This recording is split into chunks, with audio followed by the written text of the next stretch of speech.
Now it's my pleasure to welcome Carsten Spencer, who'll give us our message today.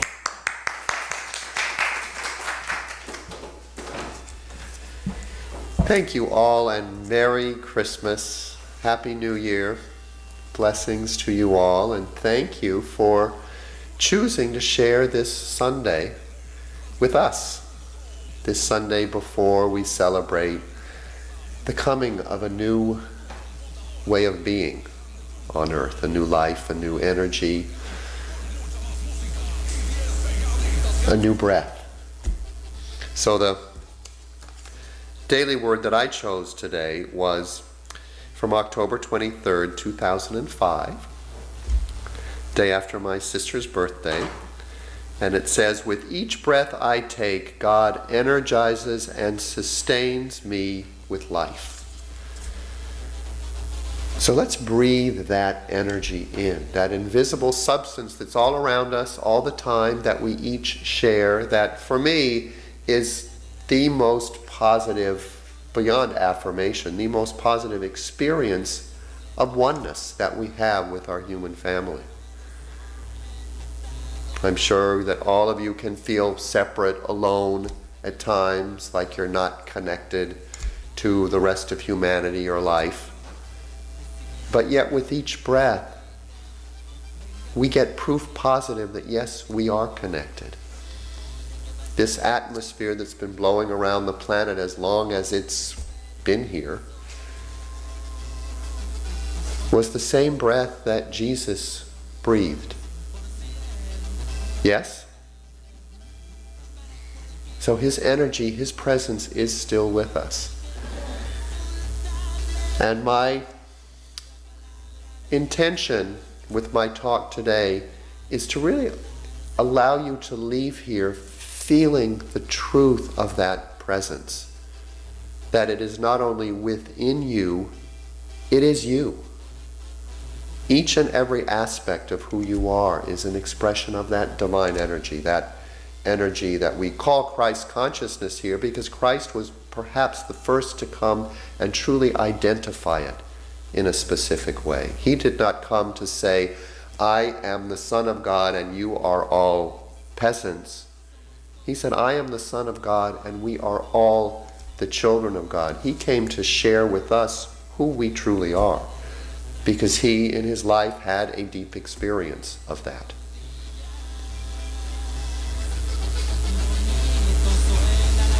And so I invite you right now to just take a moment to breathe, not into the head, but into the heart, and ask yourself, what is your relationship to that, what I'll call Christ consciousness, but we can call it the divine, the kingdom of heaven within, spirit, source, oneness. Our minister that we had for many years in Unity of San Francisco used to quote her mother, who was not a religious person, but she believed in source, in a spirit, and she used to say, "It loves to happen." And it was how she described the source, that one. That one. So what is your relationship to that source right now in this moment? And I invite you to breathe into it and really to explore the word relationship with the source.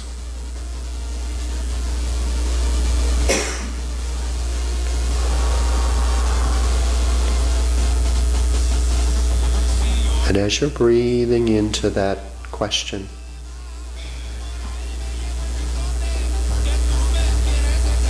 recognize that questions can be a seed.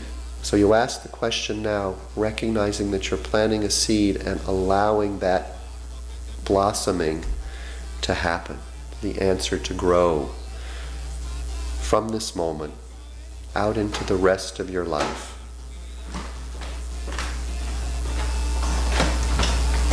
Also exploring that word relationship, recognizing that that is a give and take. It's a communication or a communion.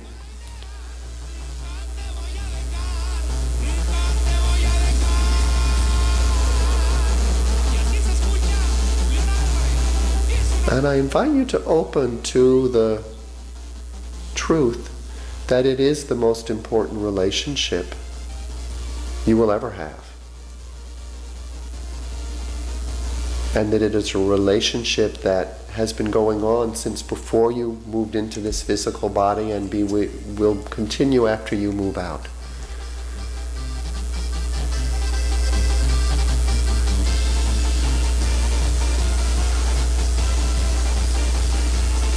And as you bring that imagining into the present moment,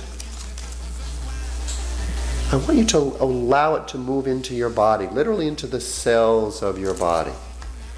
A lot of religion in the past seemed to be a lot about kind of denying the flesh, denying this here and now time, and moving to someplace out there, someplace in the distant future. And I believe what Christ came to teach us is the kingdom of heaven is here now, within us, being expressed through us. It is the miracle that holds the body together. And quantum physics is now affirming that. Science and spirituality is now coming together in our time. And it's a very, very powerful time that we live in. We were talking this weekend about how the world is not what it was. You know, I'm going to be 60 in a couple months. And it's not the same world of my childhood. Things are very, very different. We are in a process of change, and it's easy for us to look at the things that aren't right, the things that are still the suffering, the lack of respect for our Mother Earth and the natural resources. And yet there is truly a growing consciousness. In the study that I've been doing of religions of the past, going back to Christ's time before, and studying a lot about after, how people took his message and through lack of understanding, through fear of not enough, have held on, have tried to control people and control the natural resources. But through it all, what I see is that the human heart is truly connected to Source, is an expression of Source, and all the struggle, all the terrors of history, as many people call them, had at the heart of it a desire for good, a desire for understanding, a desire to keep self, family, friends, community safe, and to expand with the arts, with music, with science.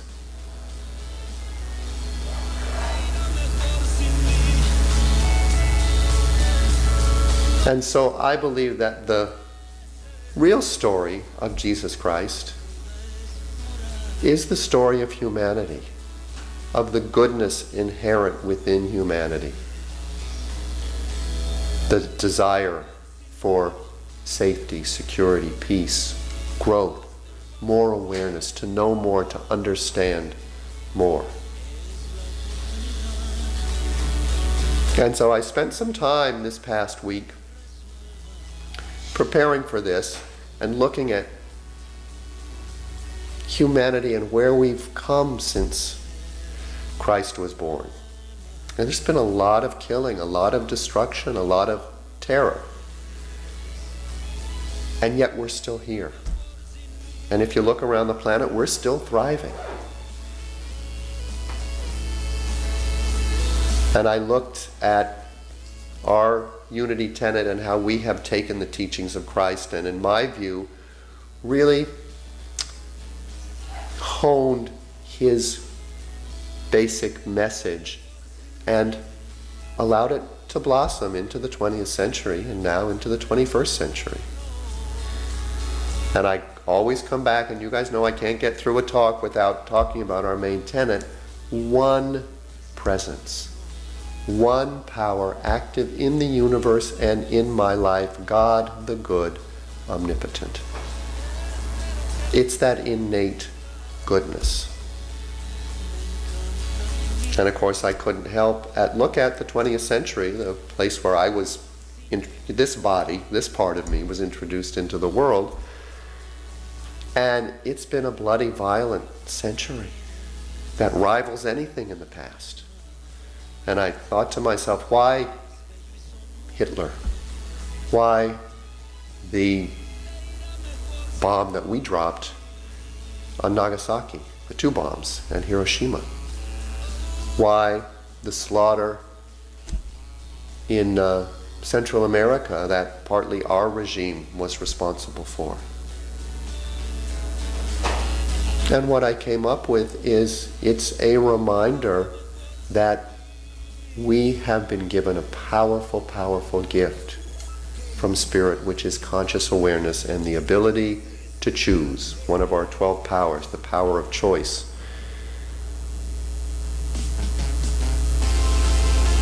And so these things that go on in the 20th century are a reminder that we may gain more technology, we may get smarter, we may think we know more, and yet we can still use that knowledge, that understanding, that desire to protect our own and keep ourselves safe, to exclude others and literally kill and destroy other people, in the false belief, from my point of view, that this will bring peace, that this will bring us together.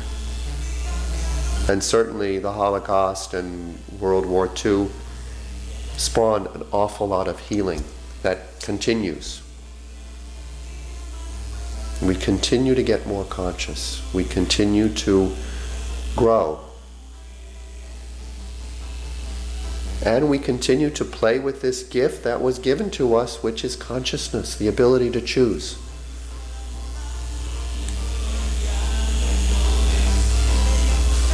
We live, from my point of view, in a beautiful, powerful playground.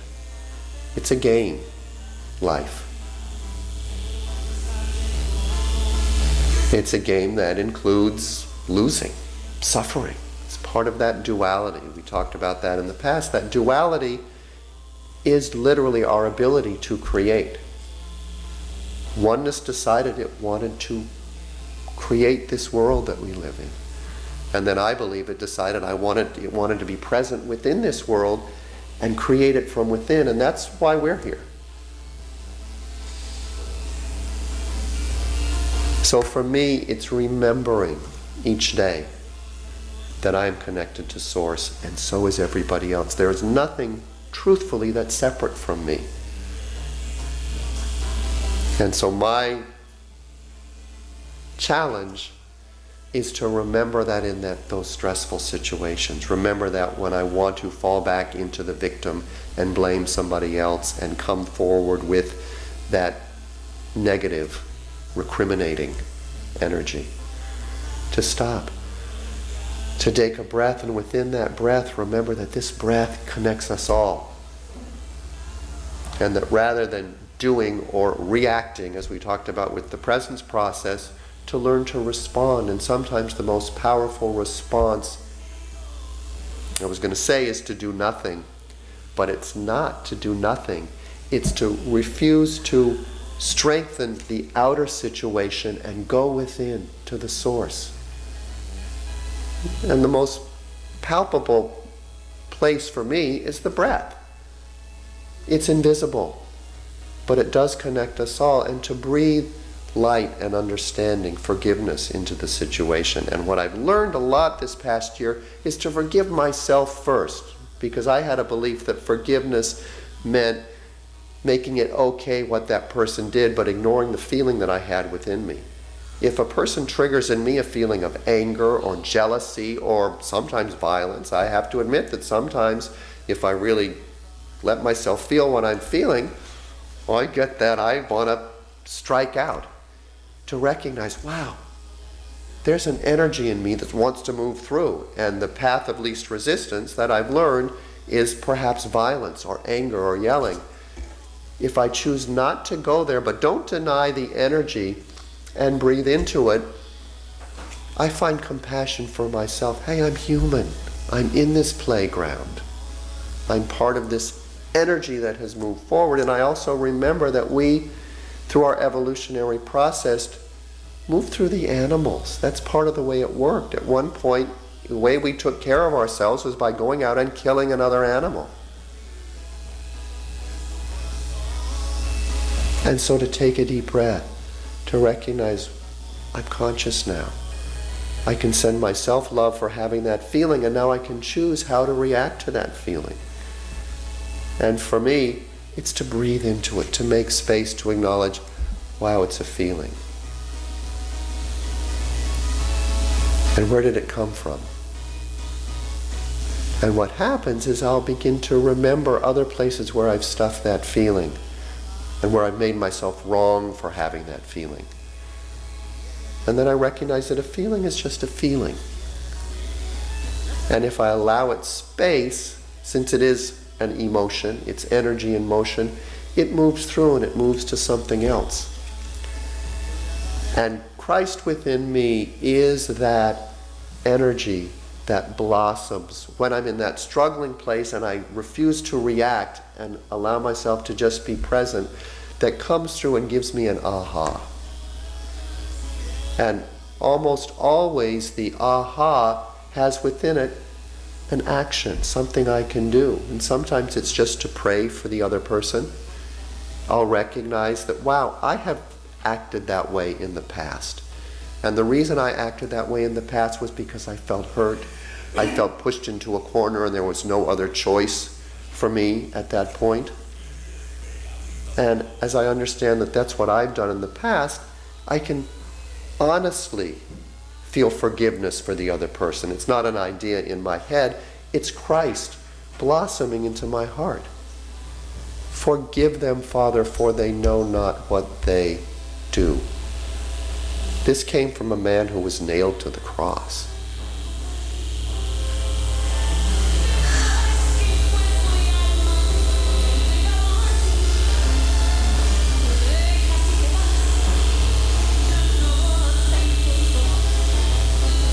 And the way the world changed after he moved through it, and looking at history, it took, a number of years before people actually started talking about it. It was a tiny little groundswell that, from my point of view, is still just a tiny wave and has yet to really reach its crest. But what he came to say is that violence is not the way. Forgiveness, that the power of forgiveness is more powerful than the human body. It's more powerful than any violence, than any pain that we can feel. The power to forgive and make space for what is, the process. Make space for it to happen.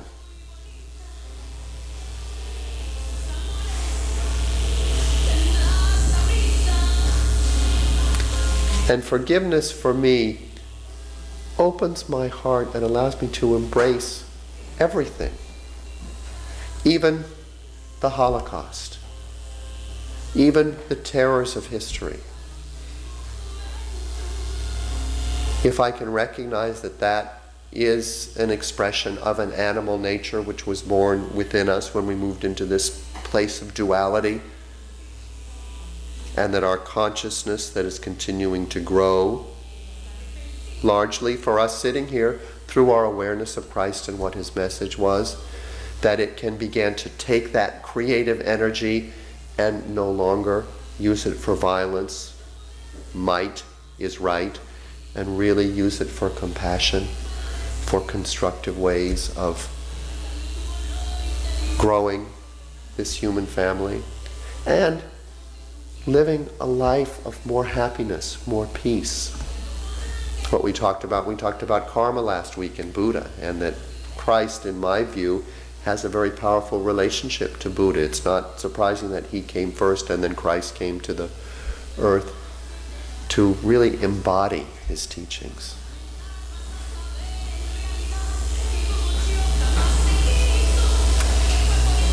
So as we move into this time of the holiday, and we're fortunate to have a relative here from someone, a sister, I invite you each to start very personally with yourself and your relationship to yourself. Are you self-forgiving?